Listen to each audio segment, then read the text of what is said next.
So last week we covered Matthew chapter 3, which is about John the Baptist. And we talked about how great John the Baptist's message that he brought to the world would be for us even at New Year's. It's a great place to start when you're making New Year's goals and New Year's resolutions, and to remember that the ways that we need to change are much deeper than just how much we weigh or how much we read or how clean our house is or how much money we have. There's a deeper change that we need that comes from repentance and from following after the Lord. I was in Wisconsin this last week, and I needed to work on the next sermon, the next piece. And I thought we'd jump into chapter 4. But I'm so stuck on John the Baptist. He seems so inspiring to me. And my mom's house is kind of small. We were hanging out there with the kids, and Abby let me go out to work on my sermon because it's hard to get some quiet sometimes, with the 4 boys around. So I had this plan. I'm going to go to my favorite old coffee shop I used to go to and do homework at when I was in high school. It's my favorite place to grab a sandwich and grab a coffee, and I was so excited to go work on my sermon in my old haunting grounds, right? And I get there, and they're closed without explanation. No note on the door, no nothing. It's a Friday at lunchtime. I have no idea why they're closed. They're located right next to a college. You'd think that'd be like peak food hours. No, I don't know why they're closed. But I was a little frustrated. I thought, well, I don't know where to go. Maybe I'll go to Culver's. That always makes me happy. So I turn around and I start driving towards Culver's. And some of you are like, oh yeah, I'm going to get Culver's today. And as I'm driving back across town, I'm just letting go of my plans. Because we talked about this a couple weeks ago when we studied Joseph. God changed Joseph's plans all the time. And the way that we react when God changes our plans is important, right? Maybe this is for a reason. Maybe I should be flexible and open that God is using this for some means in my life, right? And so as I'm driving to Culver's, I look over the right to see where I used to, hang out at the band concerts every Tuesday night. And I see a new grocery store that I've never seen before. And I just think, oh, that's interesting. What the hey? I'll go there. And so I go to the grocery store. I'm shopping around, looking at it's kind of like one of these fancy hippy-dippy grocery stores. Everything's organic, and you got to bring your own grocery bags and sometimes your own jars because they don't want it to be in their own packaging. It was pretty cool. I really liked it. I'm looking around at all these interesting foods, and I see they got a really nice deli, and you can grab a salad and a cup of coffee and sit right there and work on your sermon. So I thought, well, that's what I'll do. And once again, I had a plan. I got this nice salmon salad, and I got a cup of coffee. I don't know if those go together, but it was great. I sit down, I put my headphones in, I open my Bible, I open my notebook, and I'm in the zone. I have a plan. And to be honest, I very much just wanted to be left alone. I very much did not want to talk to anybody, and I sort of closed myself off from the rest of the world because I thought I deserved it, right? Which is probably wrong. But soon I felt eyes on me. You ever felt that before? Yeah, I'm like, okay, this is weird. So I take off my headphones, just in case this person wants to talk to me. And it turns out he does want to talk to me. He breaks the ice in a great way. He says, I see you're reading the greatest book ever written.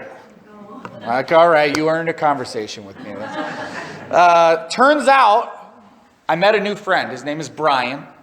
And he is, I want to say this, I mean this in the nicest way. He's bizarre. He's very strange guy, very different, I should say, from other people that I have met. And as I'm reading about John the Baptist, I think to myself, I'm meeting a real life John the Baptist right now. I mean, this guy, he spends most of his days collecting cheap jewelry. He considers himself a jewelry expert, and he goes to places like Salvation Army and Red Cross and thrift stores and finds these steals of deals Doesn't matter if it's women's jewelry or men's jewelry. His trunk is full of jewelry, which he showed me, by the way. And so a little strange already, right? What does he do with this jewelry? He goes to places like the truck stop, or the hippy-dippy grocery store, or the cafes. And he sits there with a cup of coffee and meets people and talks to them and gives them free jewelry and then sings to them, which he also did to me as well, whether they want to be sung to or not. He writes his own songs all about God. He has a very good singing voice. I've never heard a singing voice like his before. Very unique, but very good. He's skilled. And he sings for anybody. Apparently, he likes to just stop people on their way out the grocery store, give them a necklace, and sing to each person that leaves the grocery store that asked him to stop doing that. But I would be a little nervous and scared of this guy if it wasn't for the fact that he was obviously in love with Jesus. So in love with Jesus. And did I agree with everything he told me? No. And did I love every single thing that he told me? No. But I loved him. And I loved how much he loved God. And he didn't offer me any jewelry, which is fine with me. But he did show me his stash. And he sang to me many times. But I admired his bravery in going out and trying to serve God in his individual way every single day. And we got part of the way through the conversation, and he says to me, I've never had someone do this before. It took me off guard. He says, I prayed that God would take the earphones out of your ears. And I was like, well, he answered your prayer. And then he says, God told me that you have a message for me. And it's on the page in front of you that you're reading. I would like you to give it to me. I'm like, okay. Now I could have come up with many excuses why not to do this. Why I'm uncomfortable doing this. I could have said, no, I just started. I don't have anything for you. I could have said, I don't really recommend Bible roulette. If you don't know that, Bible roulette is when you need God. So you just pick a random page and that's your message for the day. I don't recommend Bible roulette. I do think God can use it sometimes, but I wouldn't recommend it. But I decided, you know what, I'm not going to get in God's way like I did when I had my headphones in. I was trying very hard to be in God's way. I did not want to be part of this conversation. I'm not going to be in God's way. And so I looked down and I read him this verse out of Matthew chapter 3. This is verse 13. And it's the end of our John the Baptist story in this chapter. It says, then Jesus came from Galilee to the Jordan to be baptized by John. Remember, John is baptizing people from all over Judea.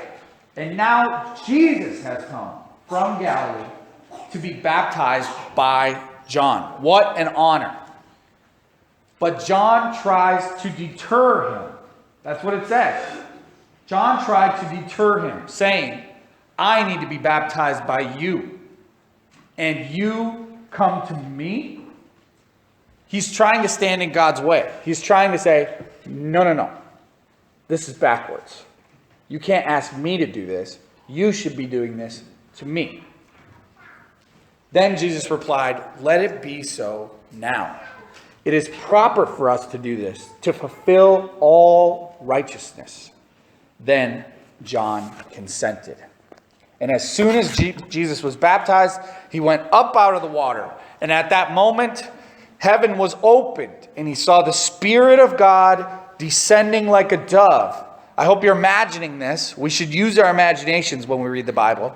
Heaven opens, and he sees a Spirit of God descending like a dove. It doesn't say a dove came down. It says the Spirit of God came down, descending like a dove, and lighting on him. And a voice from heaven says, this is my Son, whom I love. With him I am well pleased. An amazing story. An amazing story in our Bible. A true story at that. And it almost didn't happen because John wanted to deter Jesus. He tried to stand in the way of God, to get in his way and say, no, no, no. I know how this goes, and this is not how this goes. I think this relates to us because we do the same thing all the time. We love to get in God's way and tell him, no, no, no, this isn't going to work. No, no, no, not me. I am unworthy. I'm not good enough. I can't do what you're asking me to do. Turns out this message was exactly what Brian needed to hear. He told me basically his whole life story, but he told me how it was encouraging him to obey in a way that he had been disobeying God. And we made plans together for how he would complete what God had told him to do. Some of us are standing in God's way on purpose every single day. We think we're unworthy. We convince ourselves we're not good enough. Not us. We can't be used. That's for pastors. That's for missionaries. That's for Bible professors. That's for prophets. Whatever. Not me. I can't be used by God. You don't know what I've been through. You don't know what I've done. You don't know my weaknesses. That's called false humility. And false humility is something, it's not a term we get from the Bible, but it's pretty easy to understand. And false humility, if you think about it, is a form of pride. There are quotes about false humility that say it's as bad as narcissism gets. Because false humility is still self-focused. It's you focusing on you and how you aren't good enough. It seems the opposite of pride, where I'm the best and I can do this and I'm in love with myself. It's the opposite of that, but it's still self-absorbed. And it's all about me, me, me. And it's all about trying to get attention from other people. Look at how desperate and pitiful I am. That's how far false humility can go. It's backwards. It's a pride of how not prideful you are, right? Look at how not confident and not capable and not good enough I am. Look at me, right? True humility, the opposite of pride, has nothing to do with self-focus at all. True humility is when you're not focusing on you, but you've fixed your eyes on Jesus, the author and perfecter of your faith. True humility is when you follow Jesus' greatest and second greatest commandment. Love the Lord your God and love your neighbor. Not love yourself and then make time to love God and others when you have time. But love God and then love others. That's true humility because it's not involving you at all. It's not focusing inward. It's focusing upward and outward. The shape of the cross. I think in John's story here in Matthew 3, we could see sort of three stages of his humility. And I don't think his humility was false humility. And I think you could tell that by the fruit in the story, the result of the story. He starts by recognizing his weakness. This is the first point of his humility. He recognizes his weakness. He knows he is unworthy. He knows he shouldn't be baptizing Jesus. Jesus should be baptizing him. And this is flipped. It's backwards. And he realizes his weakness. Is it true that John the Baptist is unworthy? Yes. Is it true that you are unworthy to baptize Jesus? Yes. But that's the point. That's the whole point. We read in 2 Corinthians chapter 4 that we are like jars of clay. I want you to imagine a clay jar, preferably one that's not very expensive, maybe one that has a big crack down the side. You ever see the Brady Bunch episode where they break the vase and then they have to glue it back together and fool the mom? Oh, she won't notice that we put it back together even though there's cracks and glue sticking all out of it, right? Imagine that vase. That's you, and inside this clay broken jar that's been put back together is the most valuable treasure in the world. That's the image that's painted for us in 2 Corinthians. It says, therefore, since through God's mercy, we have this ministry. Oh, wait. I'm in the wrong part here. Oh, sorry, verse 7. We have this treasure in jars of clay to show that this all-surpassing power is from God and not from us. This is God's whole plan. It's a mystery why he would choose to use the weakest and most broken clay vessels possible, which is us. But he prefers to use us because then when people see how great he is, they know the credit doesn't belong to us. The credit goes to him for being able to use a broken vessel like us in the first place. This is his point. You should realize your weakness and you should feel unworthy. But don't just stop there. If you just focused on you and how unworthy you are and how horrible you are and how much of a sinner you were, that's not Christianity.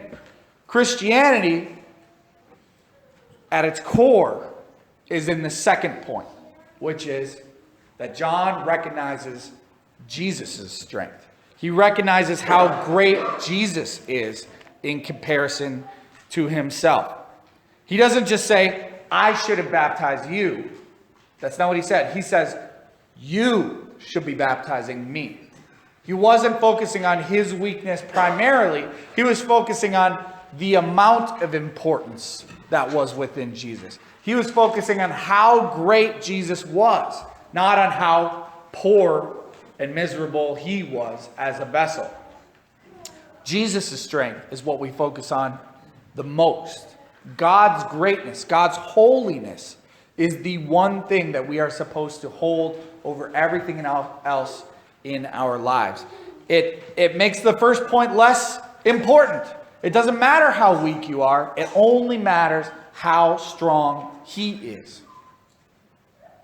We cannot forget this part. And then because he's so focused on God's greatness, on Jesus' strength, he consents. He obeys. And that's the key difference between humility and false humility. False humility does nothing. It's useless. There is no fruit. It stops at, I stink, I'm worthless, I can't do it. That's false humility. Real humility is, I'm not much. But God is. If he tells me to do something, I'm going to listen to him. Even if I don't think I can do it. I'm going to do it because he is great. You're so focused on him that nothing else matters. That's real humility and real obedience. God used Rahab, the prostitute, to bring his promised people into the promised land. He used King David, who is just a poor shepherd boy, and who also was going to become an adulterer and a murderer. He used him and called David the Son of God as well, right? He used Paul, who is an anti-Christian zealot, to write most of our New Testament that we have today.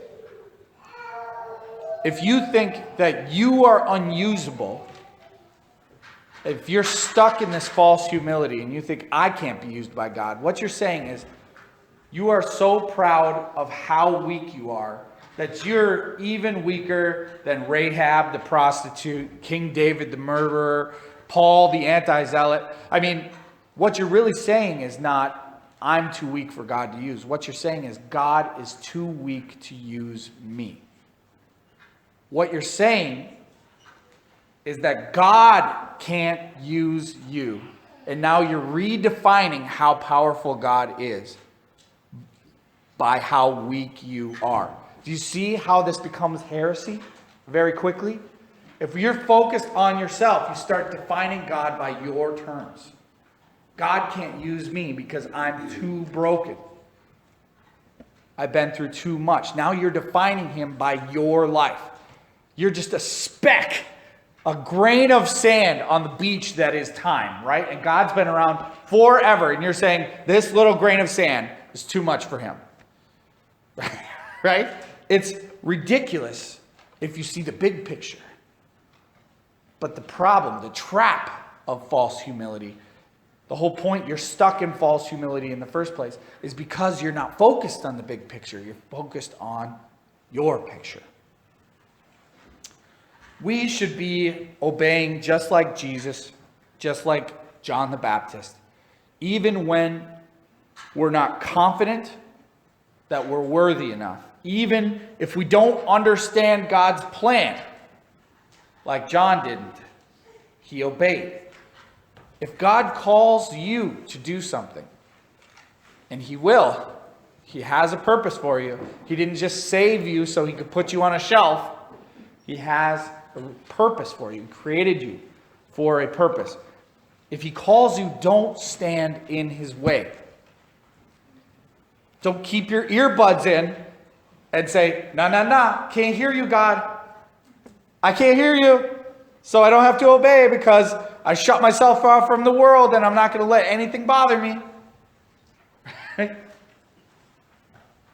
Create opportunities even for God to speak into your life. This is why it's important for us to set aside time in our week. This is why I practice a Sabbath. Not just because I need a day off, but because it creates time for me to hear from God.